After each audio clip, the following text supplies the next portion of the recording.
Hello everyone, myself Manish Kumar Singh and I am today here with the introductory lecture of class 10 and one of the most important chapter of class 10 science, that is carbon and its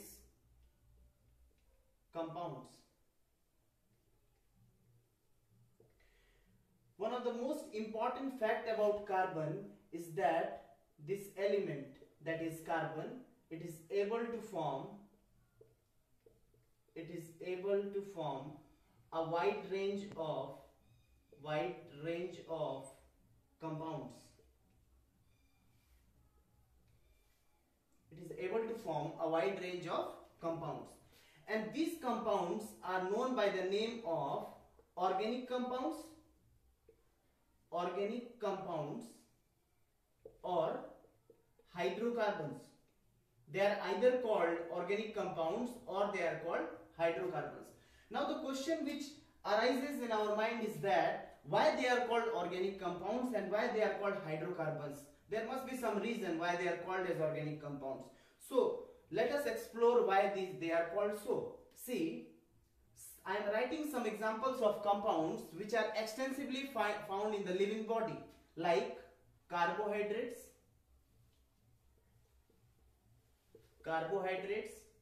fats, proteins, lipids and etc. We all know these all compounds are found extensively in the living body, either in plants or in animals, and these all compounds are formed by carbon itself. They are compounds of carbon. Am I clear? See, one of the most important carbohydrate, that is glucose, that is a monosaccharide, that is C6H12O6.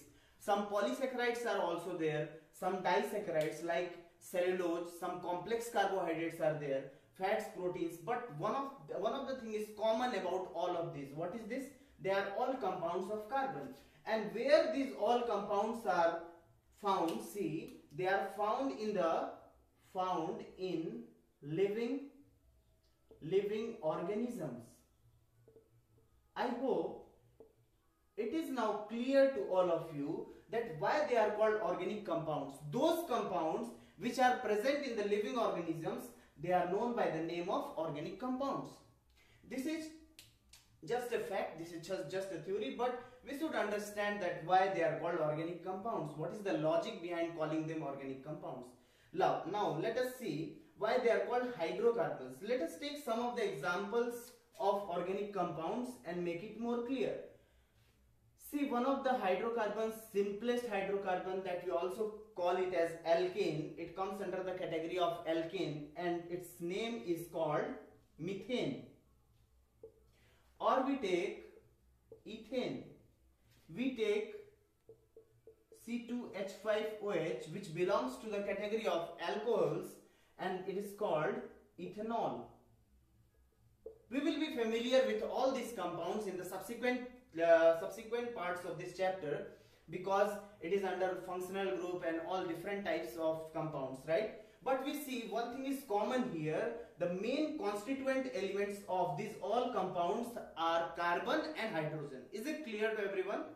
So see, main constituent element present here is carbon and hydrogen. It is very clear to us that the main constituent element in all these compounds is either carbon or hydrogen, and hence they are known by the name of hydrocarbons, right? The next question which arises in our mind is that carbon is able to form these compounds. They are found within the living body or living organism, hence are called organic compounds. The constituent elements, main constituent elements of these compounds are carbon and hydrogen, hence they are called hydrocarbons. These two things are very much clear. It should be clear to us. Now the question arises is that why only carbon is able to form this range of compounds, this extensive range of compounds. Something might be extraordinary about carbon. That's why carbon is able to do this. So let us try to find out why carbon is able to form these compounds.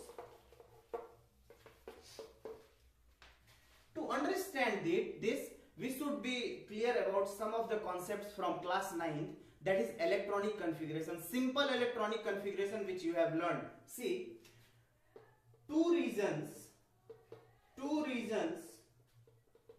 for carbon to form extensive range of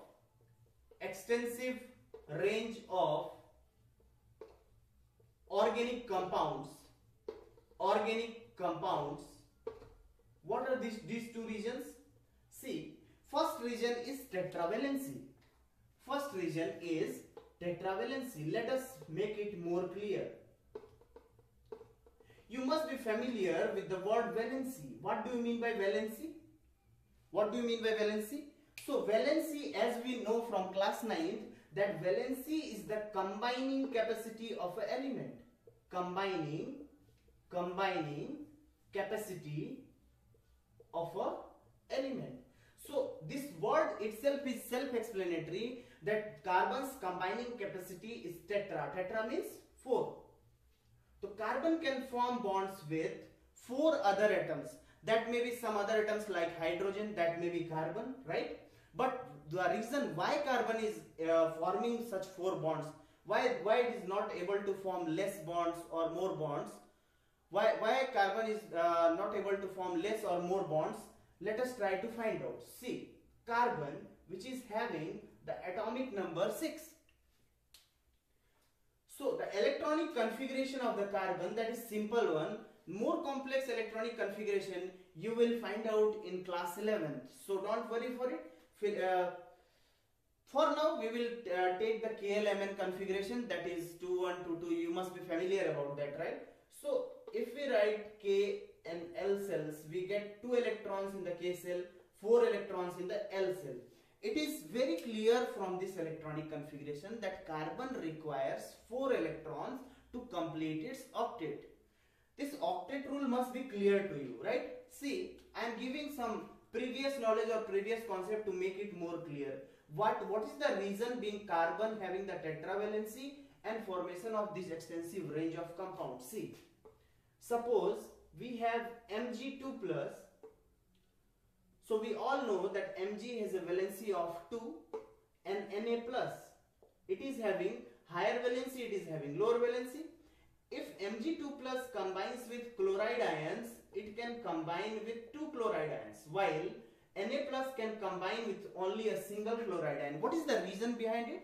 This is the difference in valency of these two elements. Here the valency is 1, and in case of magnesium the valency is 2. So it is very clear from this example that elements which will have higher valency, element which shows higher valency, are able to form more bonds, are able to form more compounds. So the range of compound increases when the valency exceeds. If combining capacity is increasing for an element, it's obvious that its combining capacity will also increase. See, now we will talk about which type of bonds carbon forms to complete its octet. Carbon forms covalent bonds. Now the reason why carbon forms covalent bonds only, why not ionic bond, that also we should know. See, so if we write the electron dot structure for carbon, in the outermost cell we have 4 electrons, right? So let us suppose for some time that carbon is able to form ionic bond. Let us suppose only, right? Carbon forms covalent bond, that is a fact. But why it forms covalent bonds, that is the matter of discussion, right? See, so if carbon is going to form an ionic bond, the carbon will form ion. Carbon have to form ion. Only then carbon will be able to form ionic compound or ionic bond, right? So it is having 2 options. Either carbon will form C4 minus or carbon will form C4 plus. Now the question arises, why this 4 minus and 4 plus? The tetravalency is hidden in this concept only, right? See, it is having 4 electrons. So when it will gain 4 electrons, then its octet will complete. Sorry, 4 plus 4, that you get 8. Here octet is completed. Second thing, if it is losing 4 electrons, then what is the advantage here? See, if it is losing 4 electrons, it is left with 2 electrons in the K cell. And this configuration is similar to a noble gas, that is helium. We all have studied a simple line in our class 9 that all atoms try to achieve the nearest noble gas configuration to become stable, right? The same thing happens with carbon also. Let us suppose that carbon can have these two options. From these two, which one is possible? Or neither this is possible nor this is possible. What is possible? Let us explore. See, carbon is a non-metal and having a small size. I am not telling about size, why it is having a small size, because till now we have not studied the periodic table. So carbon is having a small size, that much. So if it is having a small size, what is the problem in formation of these ions? That we have to explore. See, if carbon is having a small size and you will try to put 4 more electrons there, what will happen? The already present electrons here which are having negative charge, and you are putting 4 more electrons to complete its octet, then it will create what? Inter-electronic repulsion. Inter-electronic repulsion. I hope it is very clear. Since the element size is very small, it is having limited size, right? So if you are adding 4 more electrons, then it will create a lot of repulsion and it will provide instability. The stability will decrease, right? Formation of bond provides stability. Here opposite is taking place, right? See, the second thing, if carbon tries to form C4 plus ion, what is the fate? See, carbon is having a small size and we all know we have a positively charged nucleus at the center of an atom, right? From in higher classes you will learn more about atomic models. Something you might have learned in class 9, some simple postulates about Bohr's atomic theory that you will get in detail in class 11. See, so nucleus is attracting these electrons because electrons are negatively charged and nucleus is positively charged. If you will try to remove these 4 electrons, since it is having a small size, there is greater force of attraction between nucleus and electron. And if you will try to remove these 4 electrons, what will happen? High amount of energy is required. High amount of energy is required. I am only trying to explain that why carbon is able to form covalent bond only and not ionic bond. See, these both pathways are not possible. Formation of ionic bond either requires C4 minus or C4 plus. Both are not possible. Let us relate once again. Carbon is having a small size and gaining 4 electrons will create lot of repulsion. That will provide instability, right? And if it is losing 4 electrons, it will require higher energy. Then both these paths are not possible. Now, the problem arises for carbon. So what the carbon should do to complete its octet so that the carbon becomes stable? See, so carbon thinks that I will share my electrons with some other atoms, right? Carbon can share these electrons with hydrogen also. See, hydrogen which is having the atomic number of 1, we all know. See, if hydrogen, 4 hydrogens can combine with hydrogen with carbon, then what will happen? Hydrogen is donating 1 electron and 1 electron is donated by carbon. 1 electron is given by carbon, 1 by hydrogen and carbon. Now see, for carbon 2 plus 2 4, 4 plus 2 6, 6 plus 2 8. For this carbon octet is completed. What is the advantage for hydrogen here? Let us think of that. See, covalent bond is formed by sharing of electron. Am I clear? An ionic bond. See, this was the case of ionic bond. What happens in ionic bond?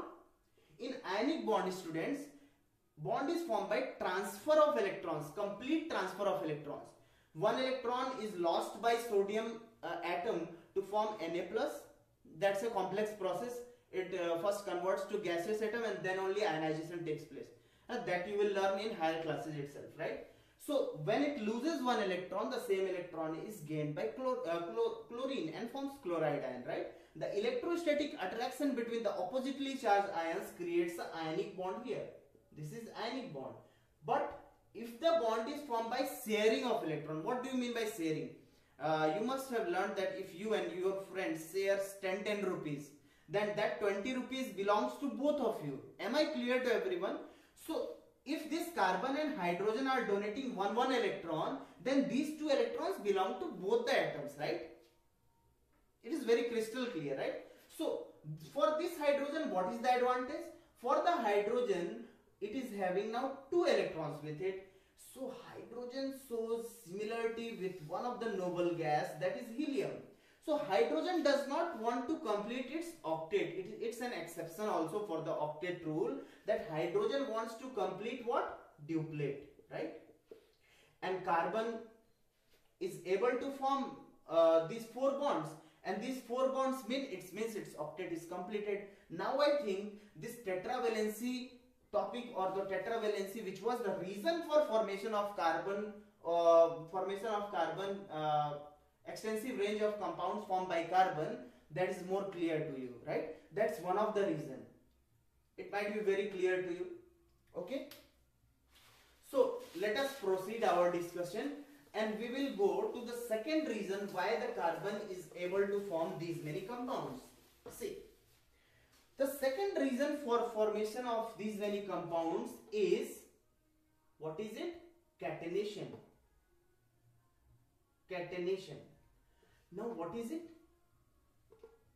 How we know what is catenation? See, it is the property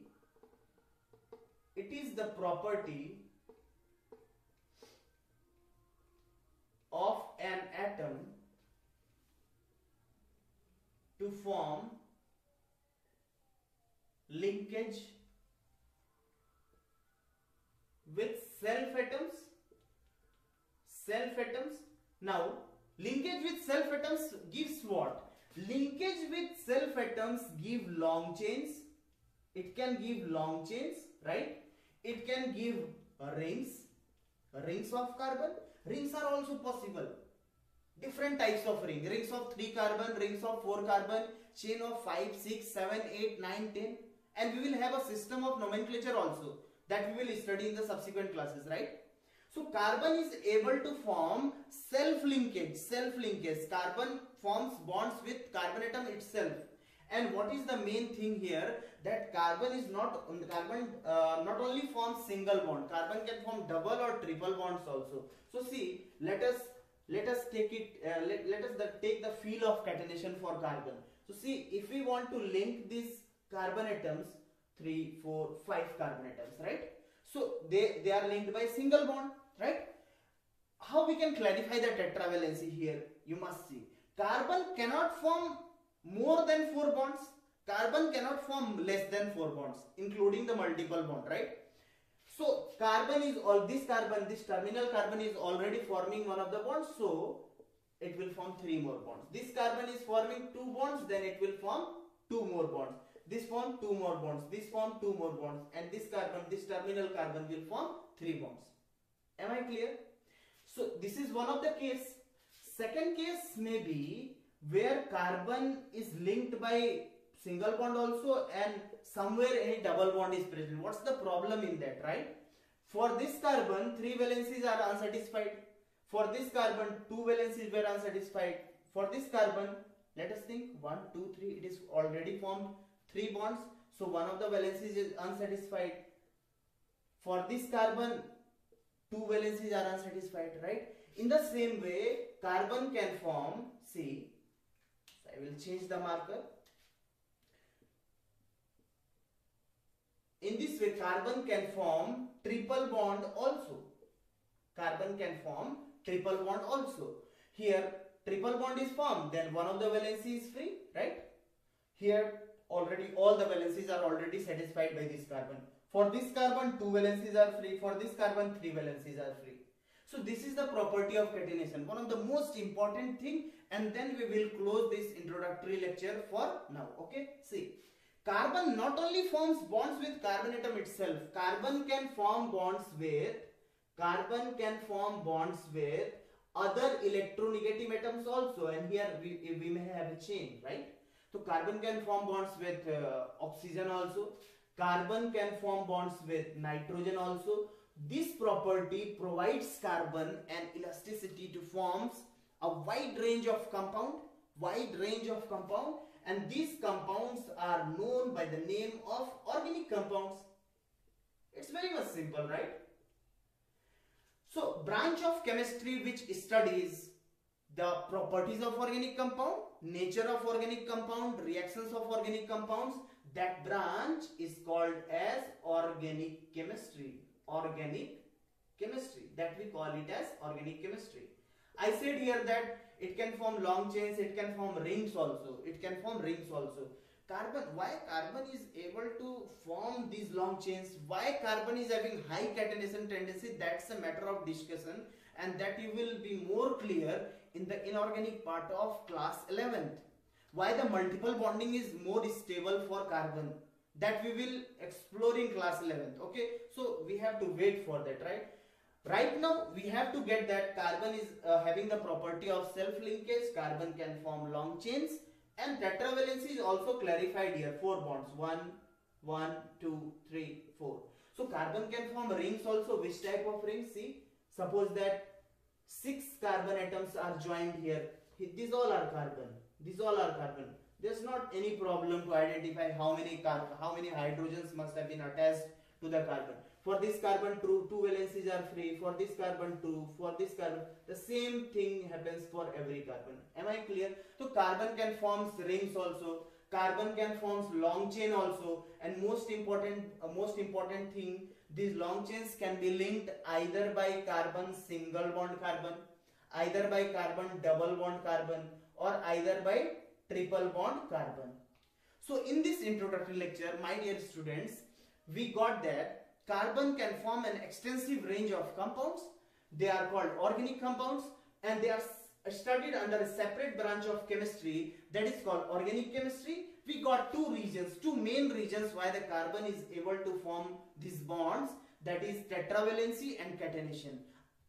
I have also tried to explain that why only covalent bonds are formed by carbon, why sharing is more easy for carbon, not transference of electrons, because both formation of 4- ion or 4+ ion, both are difficult. But if it shares its electrons with some other species, it is easy for the carbon. Suppose we take chlorine, right? It's not very much difficult. See, if we take 4 chlorine atoms, chlorine is having one, we will differentiate the nature of electron. We will use cross here, 1, 2, 3, 4, 5, 6, 7. We know chlorine is having 7 electrons in the outer shell. That is a Lewis dot structure, right? So if it donates 1 electron, carbon donates its 1 electron. Here we are left with 6 electrons, and here 2 electrons are there, right? So lastly, I conclude with